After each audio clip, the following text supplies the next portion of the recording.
Agwata.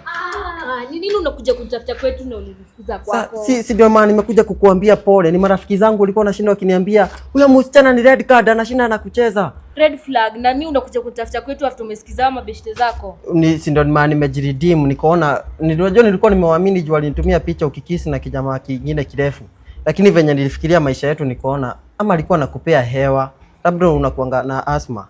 Lakini sasa shida ulikuwa umeinua mguu mmoja ni aje singeamini. Si ukaamini that mimi niko na kitu. So ndio nikaona labda hata ulinua mguu juu kwa na muscle pull. Nimekuja kukuambia tu nipe last chance. Hapana. Last chance naanza kulipa mahali pole pole. Mimi nakupendanga tu.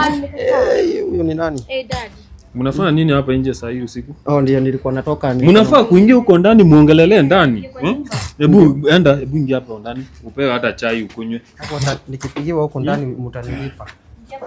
Baba yako akiniguza mtanijua. Lakini siambie baba yako nimekuja na amani, mimi hata sinanga ubaya. Mimi last scene yangu ikikuwa huko mtashikwa. Huyu ndio kijana alikufukuza kwake. Ndio huyo ile. Nakwambia, tumepata. Unakumbuka ule daktari wangu Alex Omweli? Ananiambia kidi nimefika tu. Unakula 500 yako. Huyu akai kunywa pombe. Na kunywanga pombe. Kijana yangu. Unajua mtu akikuangalia hivi unakaa mtu healthy. Mtu ajai. Mimi ni jangili. Mimi ni mtu hata kwa kijiji yetu walinifukuza. Mimi kwa lika store wananijua na majina yangu 3 ya ID. Kwani 5 watu wakienda kazi na kuanga nikitoka club. Mimi chang'aa busaa zote.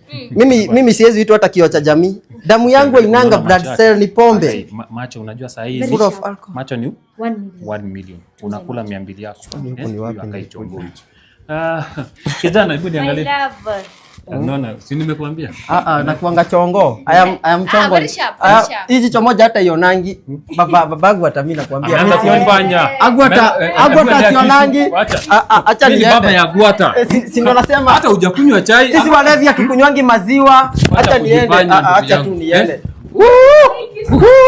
Acha.